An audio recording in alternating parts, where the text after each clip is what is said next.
Hello, everyone. How's everybody doing today? So we'll start off on Mas. Thanks, everybody, for coming. So I'm pleased to report the hurricane that was a big nothing.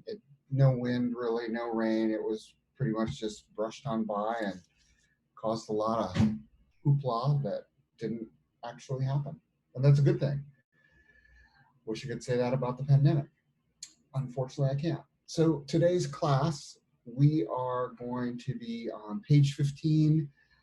In the next 10 weeks, it's going to be the 10 rules in daily life, or as they're directly translated in Japanese, the 10 characteristics of a life with ki. And the first one is have a universal mind, which in Japanese is referred to as uchu reisei, which probably isn't pronounced so good, but that's what I'll go with. So let me start off by just reading something that you all can think about.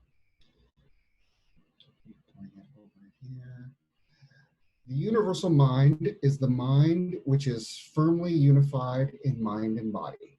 It is stronger than all of the other aspects of mind because it underlies and encompasses them all. The famous Heart Sutra of Buddhism states that form is void and void is form. In other words, no matter how much something is reduced, it can never be reduced to zero. This means that everything is connected, even if the connection is not apparent to us. Even modern physics has discovered that the universe is a seamless web in a state of constant change. No one can say exactly what moves the universe, except that we can give it a name: universal mind. We are all connected to it, but when we unify mind and body, we can still the waves of our mind to the infinitely decreasing, imperceptible ripples, which can clearly reflect things as they are. Tohei called this Rei Sei Shin, the mind which sees the spirit of all life in all things. The mechanism for this may not be entirely clear. Just as we may not see how form is void and void is form, nevertheless, it works in practice. To use a crude analogy, Rei Sei Shin is like driving with a clean windshield. When you rely on reason or social rules alone, your windshield becomes so clouded that you cannot drive safely. The purpose of ki training is to realize the state of Rei Sei Shin in mind and body, not just in theory, and thereby to refine and develop our character. This is excerpted from William Reed's book, Ki, A Road Anyone Can Walk. And, you know, if you don't have that book, it's a really good book to have. It's a nice reference book to go back and forth to. You know, the book was written from recordings. Toya Sensei made recordings with Will Reed, and that's where the book came from. You know, it's basically Toya Sensei's autobiography. So, universal mind. You know, we have the Shokushu that talk about Rei Sei Shin, and we had a long discussion on Shokushu last week. So I want to, and this what I just read gives kind of an idea of, you know, the 10 characteristics are more like how to be. And that's how I see these 10 rules of basically daily life of what Toy Sensei's wrote down in the 10 rules of daily life, which translated says the 10 characteristics. So, you know, what someone with mind and body unified will be manifesting. And one of those, number one, is a universal mind. So I'd like to start off with getting Charles Boyer Sensei's perspective on universal mind. And you can take this wherever you like. How are you tonight? Thank you, Sensei. I'm doing very well. How are you? I'm good. I'm good. Yeah. So, well, pretty big topic, universal mind.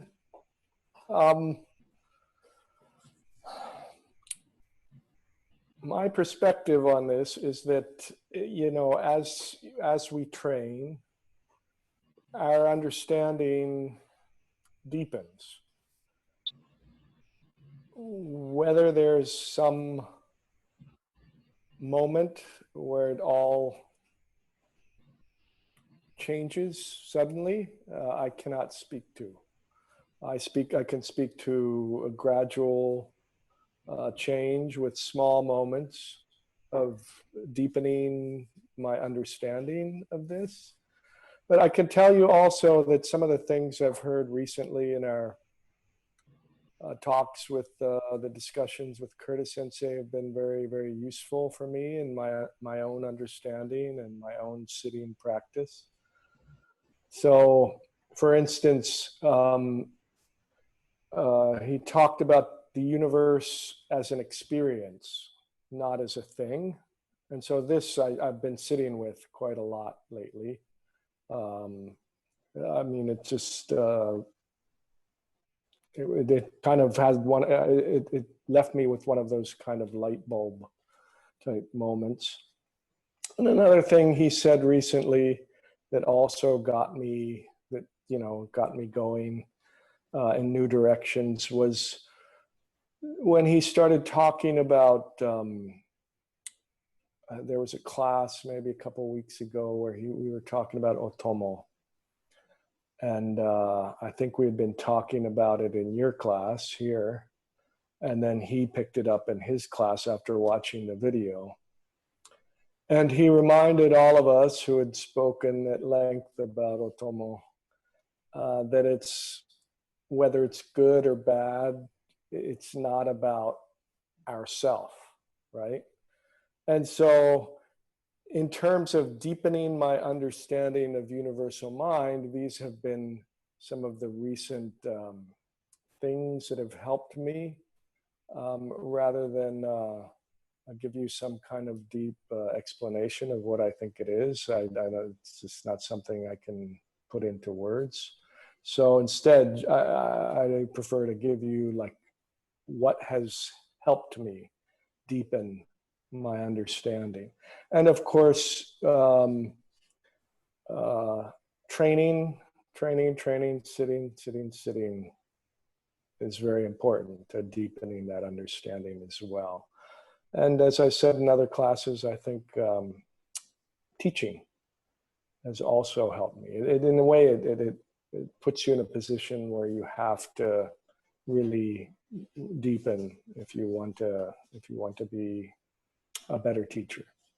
So, how's that? Yeah, I like it. I like it. You know, and what you say, it kind of reminded me. I was reading a parable today, a Buddhist parable about the mustard seed, and it was about. I could give you just uh, a little bit of it. Basically, you know, this woman went to the Buddha and said, "Hey, I lost my son. He died very young. I can't believe this happened. This is horrible.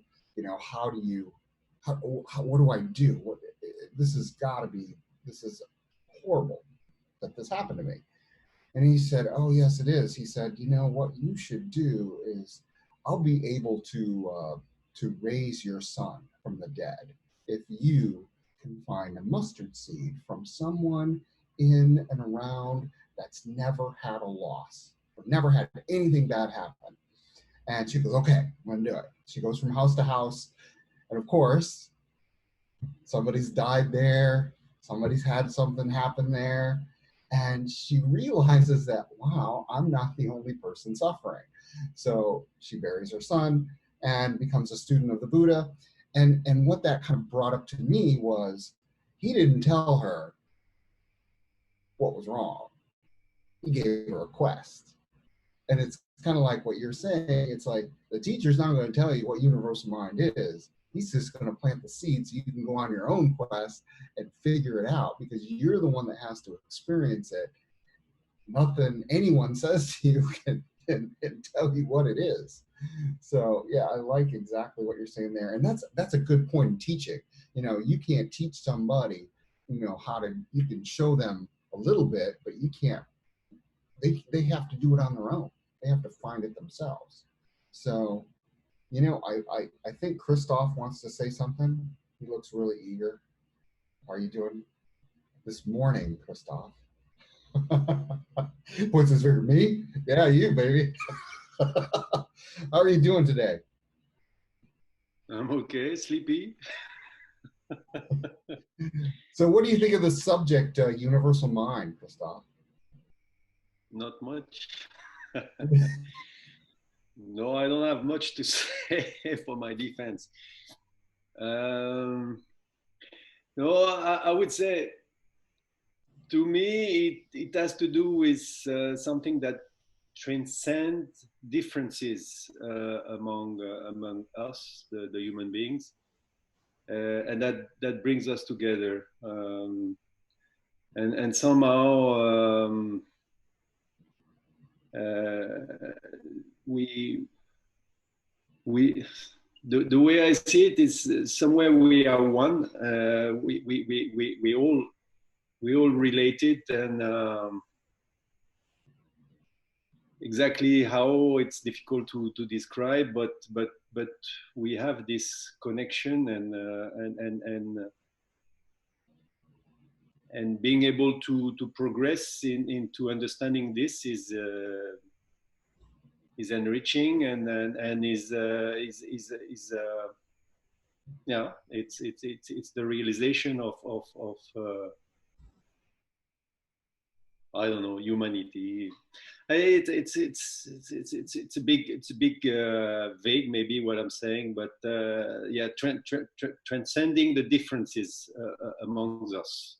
Universal mind is what we have in common. Is this, and maybe there is this sense of absoluteness, this idea that things. Things that bring us together is of an absolute nature. But I'm not very comfortable manipulating these concepts. I take this expression as it is, and see how I can live with it. And I don't have much difficulties living with it, so it's okay. I hope this helps you in your quest. Thank you. Well, yeah. Christoph, that's really, I like the rawness of what you're saying, because we all struggle with different concepts and ideas, and yeah, when you were talking, like, well, I really don't have much to say on this topic. I myself, we're going through the book, and I said, oh, Curtis Sensei, I said, we just did the Shokushu class. Probably have to redo that class in the future, but I'm going to go on to page 15. It's got the 10 points, for for the concept of the subject tonight. And I said, should I just go over 1 through 10? We'll just do them all in one night. What do you think? Or should I do them individually? Because that'll be like 10 weeks. He's like, well, please do them individually, Tracy. That'll be a lot of practice for everyone. In some words, he said that. I was like, oh, yes. It's going to be some really interesting classes over the next 10 weeks, because these subjects are so, deep, and, they're not comfortable, easy, topics to discuss. And I think it's good for all of us to just, especially in the day and age we're in, just to, stop what we're doing and think about one thing. Yeah, universal mind. What does that mean to you? How do you bring about it? And I think about, Curtis Sensei sent out quite a few emails today. I don't know if you saw them.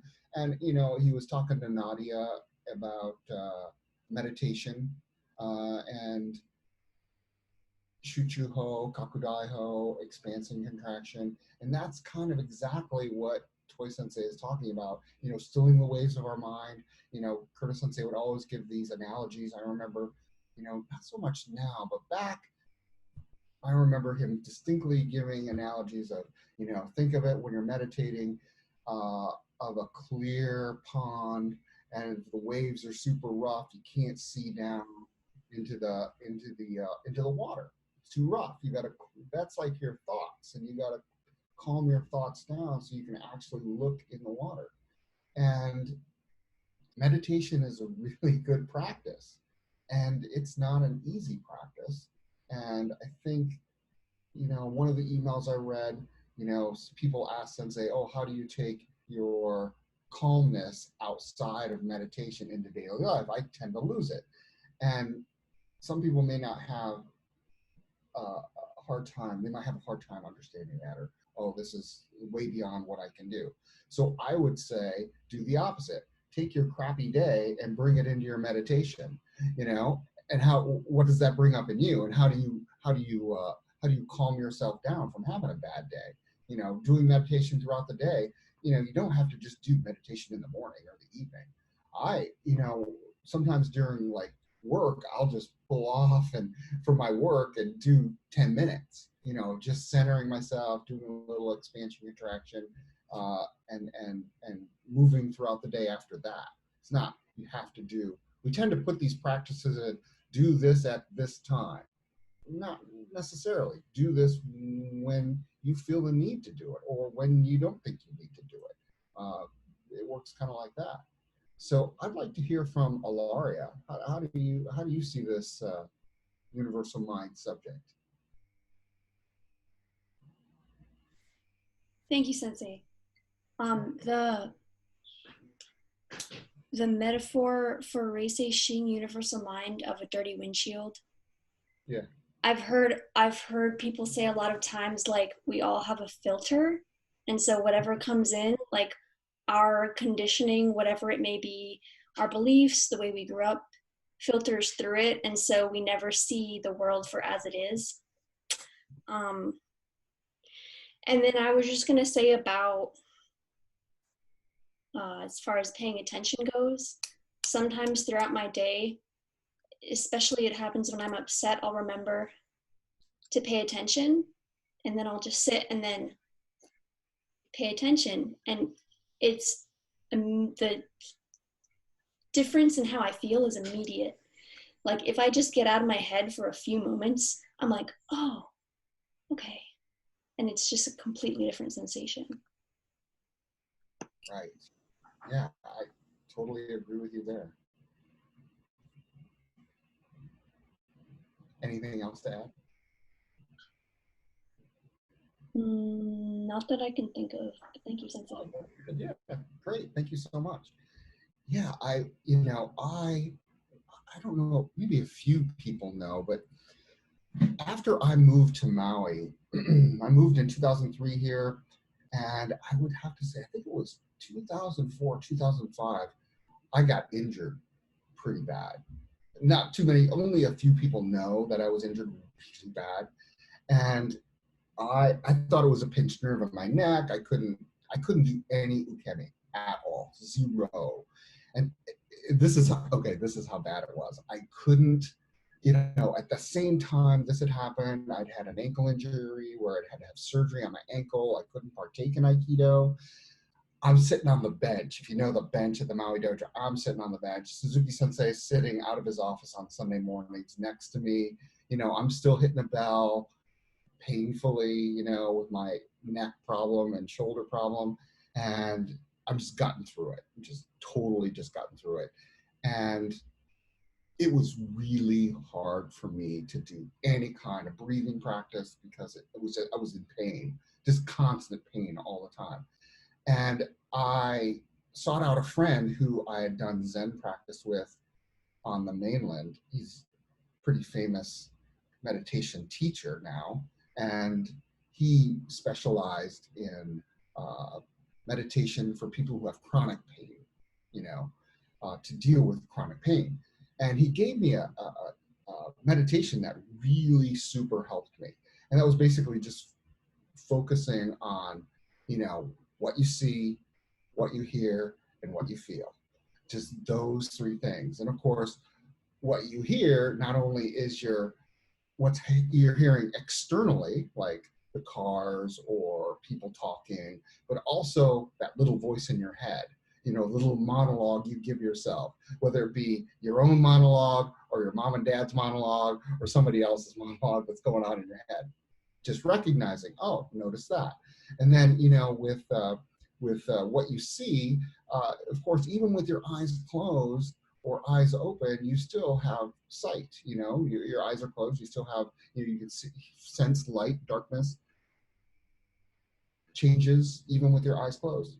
And then what you feel, not only what you feel physically, but what you feel emotionally, because emotional problems can come up inside you. And when you're emotional, that can be physically painful too, So when he gave me those, so it kind of reminded me, Ilaria, when you were saying that when you just take the time out of your day and just notice and be aware that kind of comes up. And that kind of comes up for me when I would reflect back when I was injured and how I dealt with pain and how I used meditation to move forward in my practice and get better. So that's just my aspect on it. But thank you so much for bringing that up. I would like to talk to Toby Vogels. Sensei, how are you? Good morning, Sensei. I'm fine, thank you. Well, good evening for you, of course. How do you like this topic, Toby? I'm sure this is like one of your favorites, right? Yes, this is one of my favorites. No, like any topic to talk about, Sensei. I'm cool. So, my understanding of having a universal mind. Wow. Okay. The thing is, I understand that there's a connection between everything in this universe, right? Everything in this world that we perceive. I noticed this from experience, right? Those things that happen and that we influence each other and that comes back somehow, or that you can see somehow. So to me, that search for a deeper understanding of that is really important.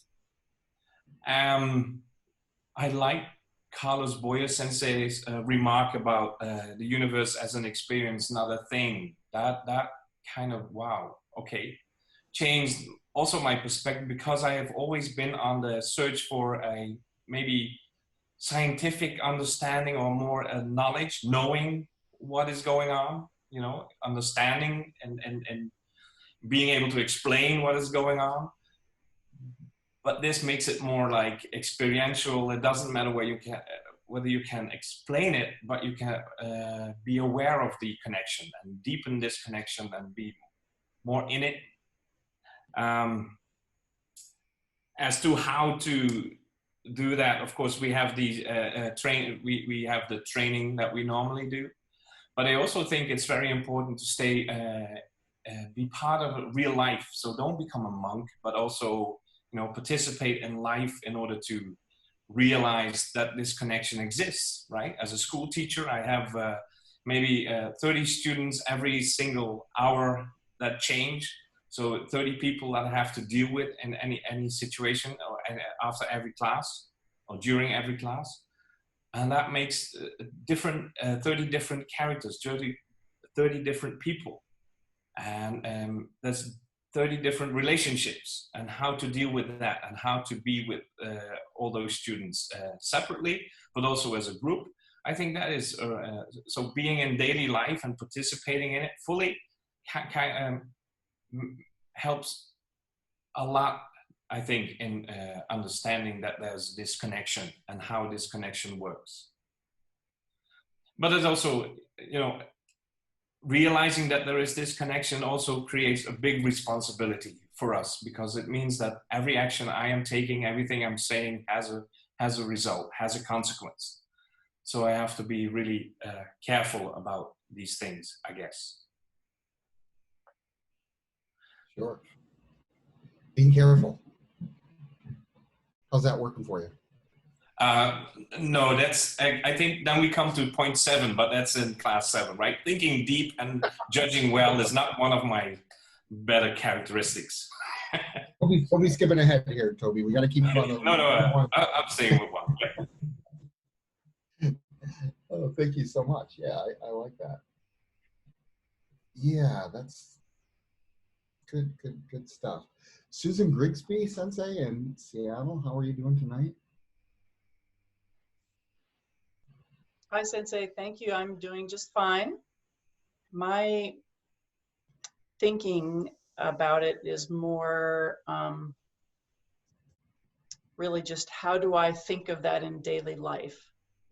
So I like to just think of it sort of as a openness in my mind and in my interaction and in senses to things that I see, hear, being really open to whatever stimulus that I'm receiving or that I'm getting.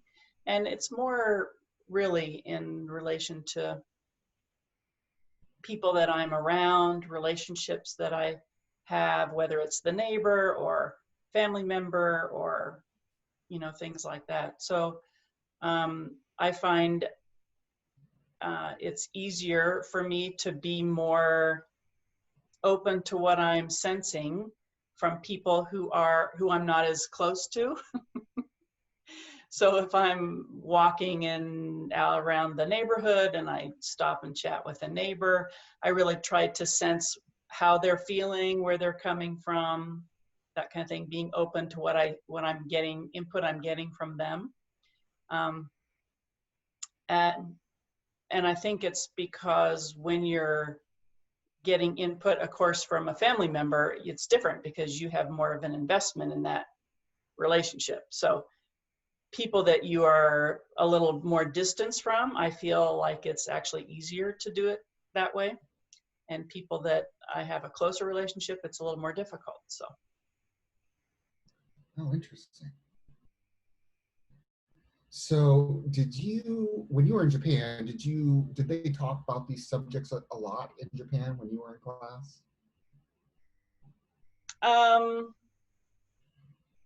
Not like this kind of a class where you kind of spend, an hour or something talking about experiences. And, we would read the Shokushu and there would be a little discussion, but no, I would say not in depth, like this kind of an experience. It was, before class, and we didn't have any classes that just sat down and talked about a particular Shokushu or anything like that. And in the beginning, the classes I went to were in Japanese, so they were reading everything in Japanese. And so, I was getting translations and things like that from people. And then, of course, when I got my own Shokushu book, I could read it myself. But yeah, in the classes that I was in, there was not a lot of time spent because they were just trying to get kind of the general ideas of Aikido across to foreign students. So, yeah. Right, I get it. It's always an interesting perspective. This pandemic has brought about these Zoom classes, and they're doing, Shinichi Tohei is doing Zoom classes in Japan, in Japanese. And he's finding them, I think what he told Curtis Sensei, he's finding that he also likes them. It's allowing him to go a little bit deeper into the philosophy, so to speak, of Aikido. Mm-hmm.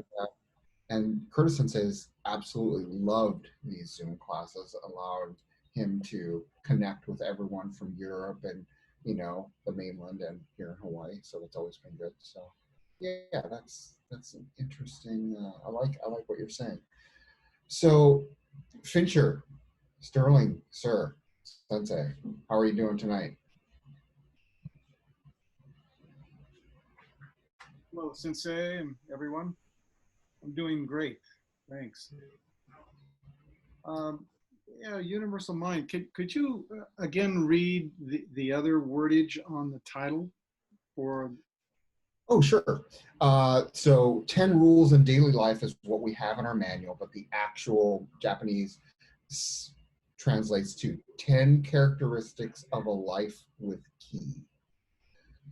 Yeah, I like that better. Yeah, I think Curtis Sensei probably didn't he translate these as well and give us a comparison at one time in one class? I don't think he's done that yet. That's why I don't think he's done that yet, but he probably will. Well, yeah, I mean, I relate to the characteristics better than the rules because, it's sort of like a pursuit in my practice. It's not necessarily, oh, I'm going to get up and have universal mind today. Yeah, maybe some might, but it is a pursuit and more of a characteristic that I think I reflect on as I watch myself throughout the day. I like what Ilaria said when she mentioned the filters that we go through. And I've experienced that not quite a bit, but at one time in a pretty deep way of noticing that what I receive is not necessarily what I interpret in my daily life, because interpretation comes through all of these layers of conditioning and emotion and where I'm at in the day. So I really like the characteristics, the way that's said, because it's an ongoing process, I think for most people. And just like in meditation, you just recognize that you might be off course and you come back on course as best you can, and pay attention.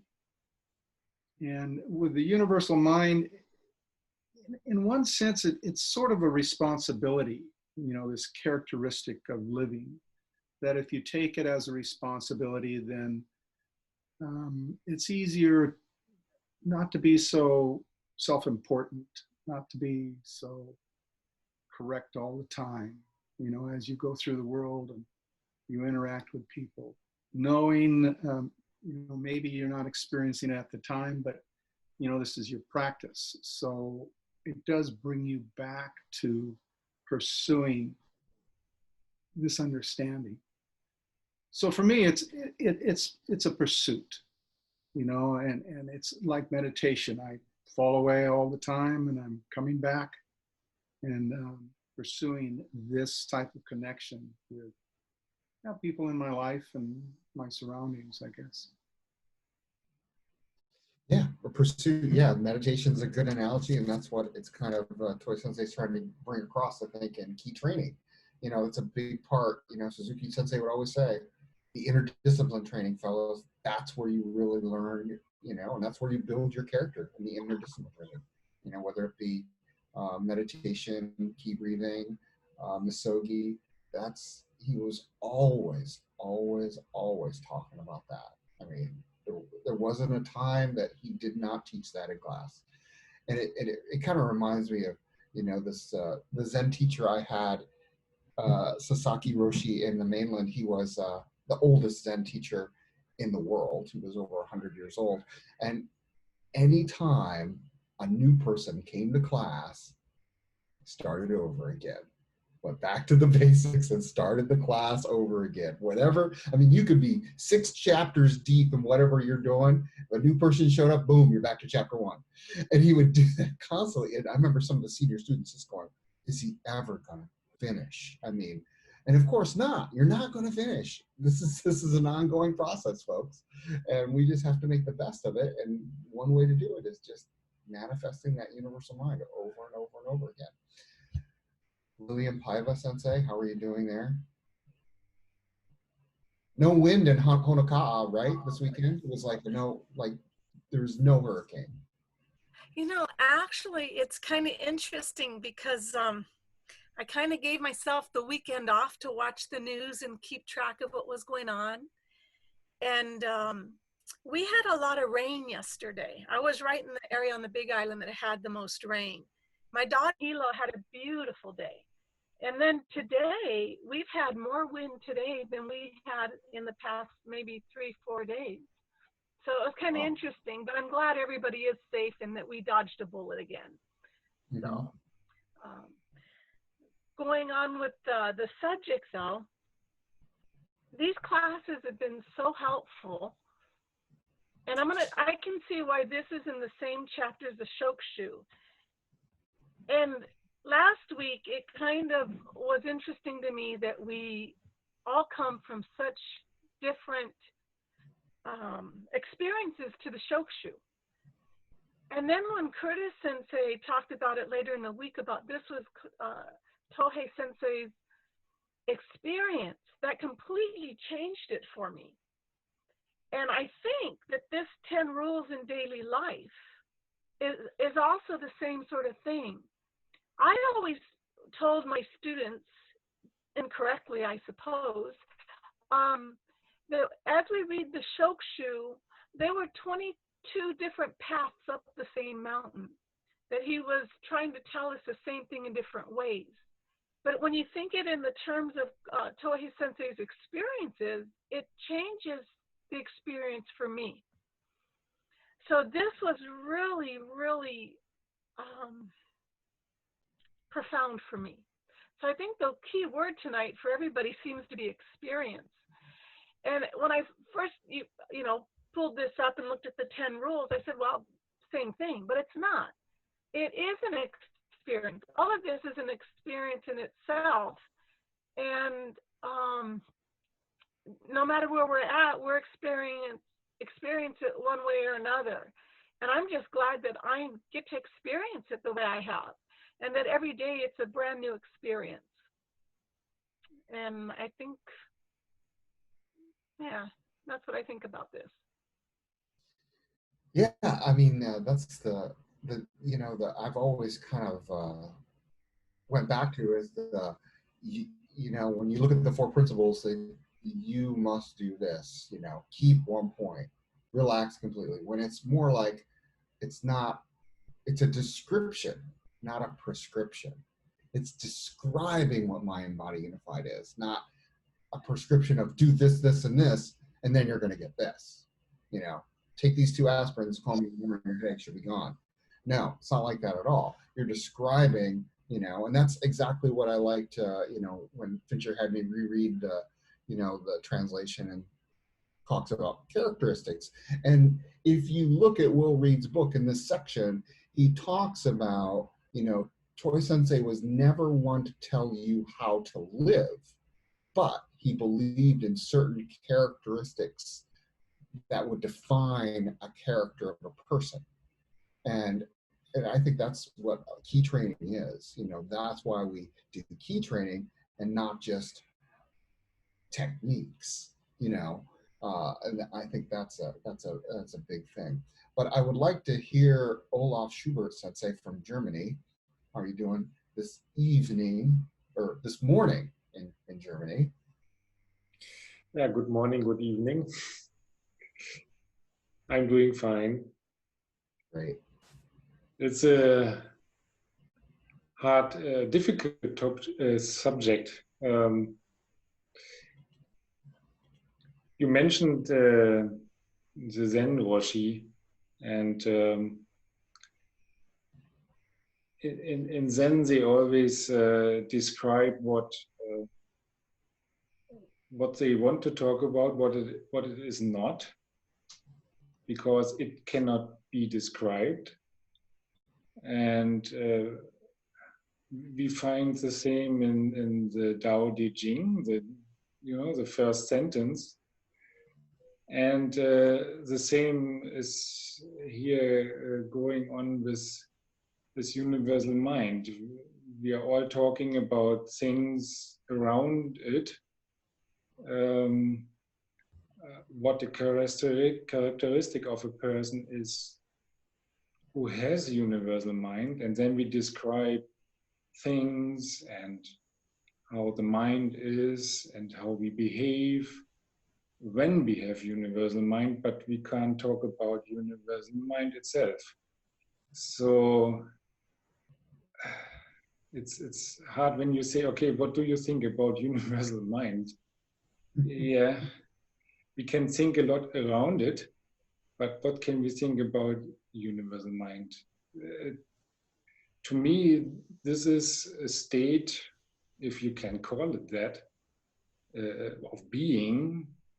When there is no thinking, then comes to the surface. So as soon as I try to talk about it, I distance myself again from it, and then I try to talk about something that cannot be talked about. So, but still we have to teach it to our students. So how do we do that? I find this possibly the hardest topic of all. How do you explain something like this if you can even experience it yourself already? If you can't, then you can't talk about it at all. So yeah, I think I will leave it at that.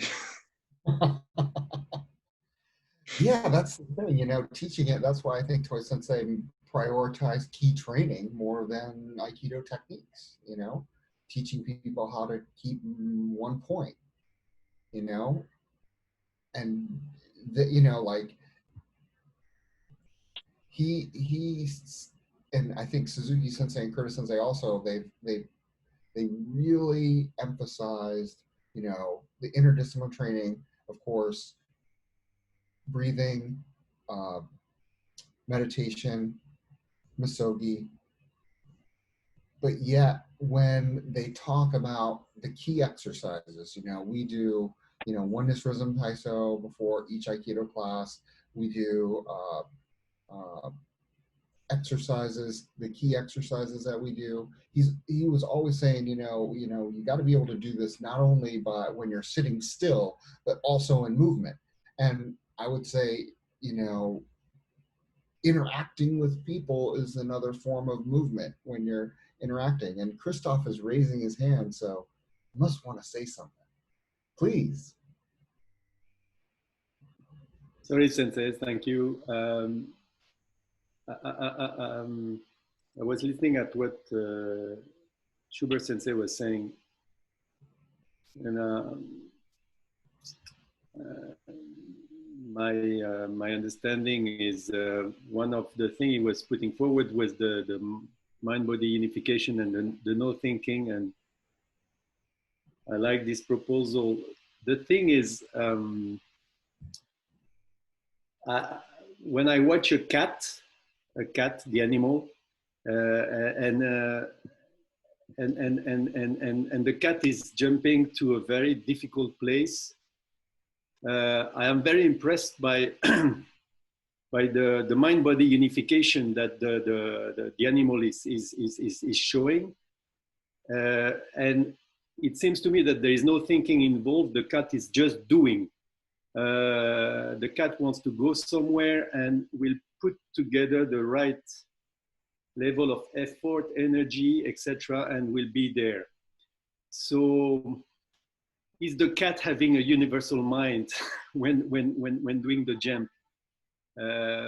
Because I like very much this idea of, because it relates to what I was trying to say earlier, the transcendence of differences amongst us, and the fact that we can all be mind-body unified.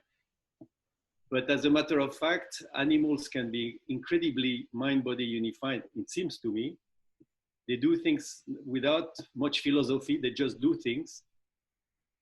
Do they express universal mind? That's the question that comes to me.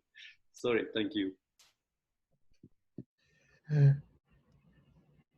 Yeah, that's one of those topics that we should probably leave for another class. I'll leave it at that. Unless, of course, Fincher wants to say something. He shakes his head no. Christelle, how are you doing today? Thank you very much, Sensei. I'm fine. I have many impressions from these teachings, this class. As Susan Grigsby Sensei talked about walking in her neighborhood and be friendly to the neighbors and so on, I was reflecting my behavior during going through the neighborhood, and through the pandemic situation, I have more time. And so I'm walking through the neighborhood, and my husband, I'm sometimes walking with my husband, and he is a very friendly person and talk to each person we met on the walk, and stands with them and discuss with them, and so, and that's not my behavior. So I'm walking through the neighborhood, and in my mind I'm at my work, or I look at the flowers, and so on. And in my Buddhist study, we do the Shenwezi practice, that is, let us have a universal mind. I think that's to be connecting with all beings, all sentient beings, and so on. And through this pandemic situation, and I have more time to walk and to go through the neighborhood, I think my husband is right. Yes, he made this connection to every being, and you use the time. And in my this mindset, I think, not in meditation or doing Shenwezi practice and so, but in the daily life, it's important to get this connection to all beings you encounter, maybe. That I was thinking about. Yes. Oh, nice. Yeah, it's universal mind is really expressed in our motto. When Toy Sensei, wrote the very first Shochu, let's have a universal mind that loves and protects all creation and helps all things grow and develop. That's when he irons out the 4 basic principles and of his experience on having universal mind. Gloria Falstrom, how are you doing? I'm doing very well, thank you. It was quiet over here too yesterday. Before I forget, I was gonna, if Susan is still on, because it keeps getting changed to speaker view. I'm not sure if John is playing with it or somebody else, so I can't tell if she's here. But on Friday night, Zoom went out and came back on. It would stop and then it would restart, and it stopped and restart. So in the middle of key breathing, I had no idea where we were, because everybody else was frozen.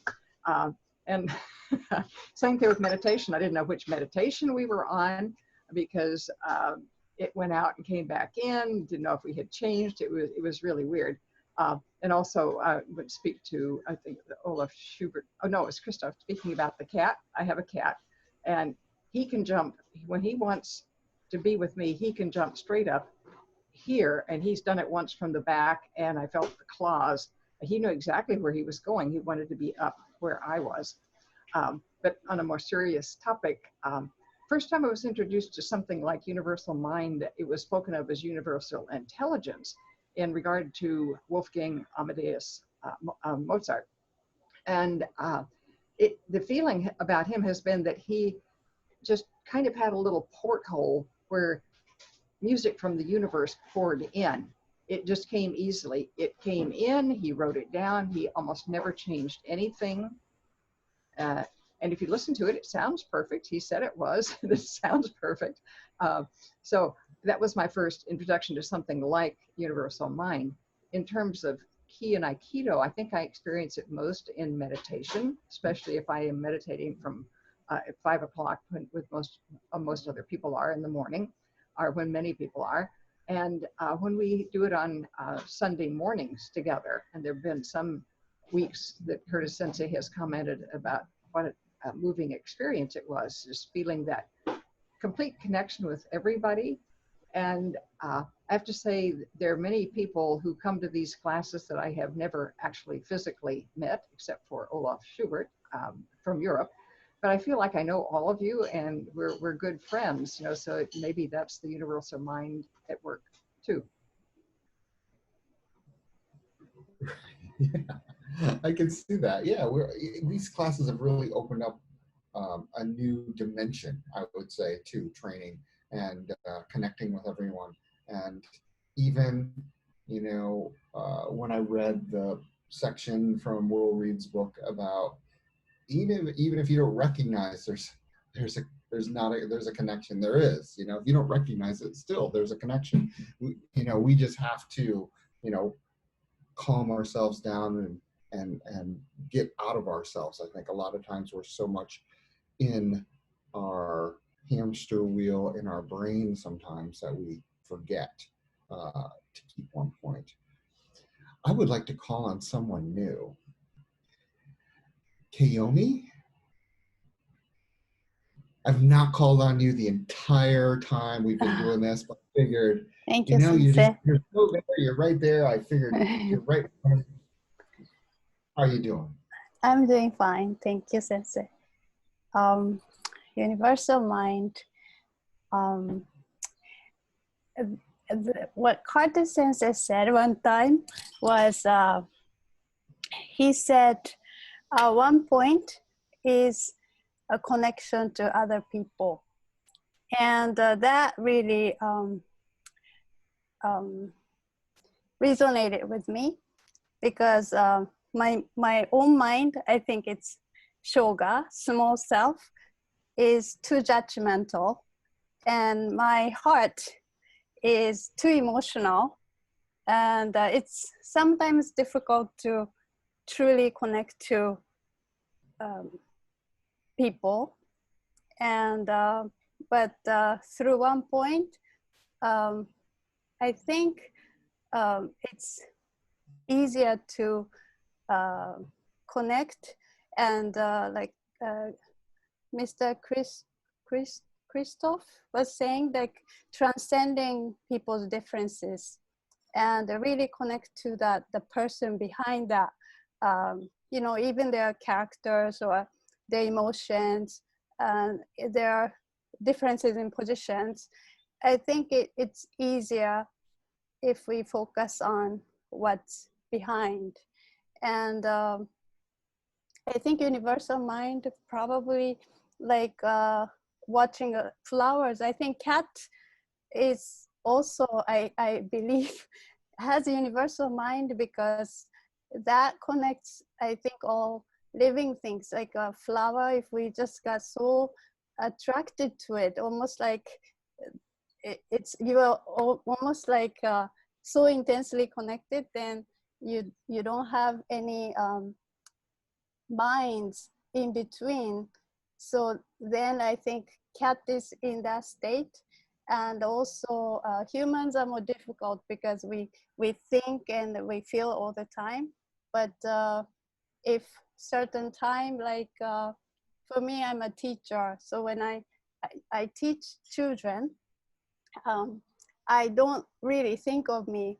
I put all my attention to how they can learn, and I watch them, I feel them, and then I think it might be a little bit closer to the state of maybe bigger self. That's my interpretation of universal mind. And I don't practice Aikido, but I read Tohei Sensei's book. I have it here in Japanese. So he said that Aikido is, I used to think Aikido was meeting ki with other people, but in Tohei Sensei's Aikido is meeting ki with the universal mind. So I would think that when we pay really, our focus is really onto whatever we're doing, sometimes we can get close to the mind, something bigger than my ego self. That's, I think I can only feel that from my experiences. Maybe when I'm teaching, I feel a little bit, maybe I feel like I get more idea or something just comes. Usually I can't think of it. It just, it happens. I think that's my brief moment of experiencing a little bit of universal mind. Thank you. No problem. Thank you. You said you were reading Tohei Sensei's book in Japanese? Yes, I borrowed from the library. And Nice. because I couldn't really understand the keep breathing. I felt like I was dying because I ran out my breath. And I wanted to learn, you know, how what he says. And I didn't have an opportunity to really learn how to do it. So I just jumped into this Zoom session, and I'm trying to read this and understand and practice. And how did you hear about us? How did you? I don't know if you know Kawawaki Sensei. I think he is Tohei Sensei. He also learned from Tohei Sensei. And learned about this is actually from Naruai Sensei. I'm a student of Naruai Sensei. But I knew about Tohei Sensei before. I had a car accident, so I went to Kiatsu session done by Kawawaki Sensei. He has an office, and he had Tohei Sensei's picture in his office. He obviously learned the Kiatsu from Tohei Sensei. Wow, nice. So Well, one day you. I wanted to, you know, join, and I thought this was an opportunity, and I'm very grateful to learn from everybody. Thank you. Oh, you're welcome. Thank you so much. That's great. I'm going to call on you more often. So it's getting towards the end. Is there anybody else that'd like to make any comments? If not, I'll go ahead. You know, Toy Sensei was, you know, he was, okay, so he was born in 1920. He was, he read the Chinese classics. He studied Zen, of course. And that's how he came about his philosophy. And, you know, not only the Sai Kanton, which he read extensively, but he also read the Tao Te Ching. And in Will Reed's book, Toy Sensei actually quotes from chapter 38 of the Tao Te Ching. And I'll read a little bit of that and see what you think. This will be a nice closing. A truly good man is not aware of his goodness and is therefore good. A foolish man tries to be good and is therefore not good. A truly good man does nothing, yet nothing is left undone. A foolish man is always doing, yet much remains to be done. When a truly kind man does something, he leaves nothing undone. When a just man does something, he leaves a great deal to be done. When a disciplinarian does something and no one responds, he rolls up his sleeves and attempts to enforce order. Therefore, when Tao is lost, there is goodness. When goodness is lost, there is kindness. When kindness is lost, there is justice. When justice is lost, there is ritual. Now, ritual is the husk of faith and loyalty, the beginning of confusion. Knowledge of the future is only a flowery trap of the Tao. It is the beginning of folly. Therefore, the truly great man dwells on what is real and not what is on the surface, on the fruit and not the flower. Therefore, accept the one and reject the other. And with that, we'll close class. Thank you all very much. And we'll see you next Monday for number 2. Have a good night or a good morning.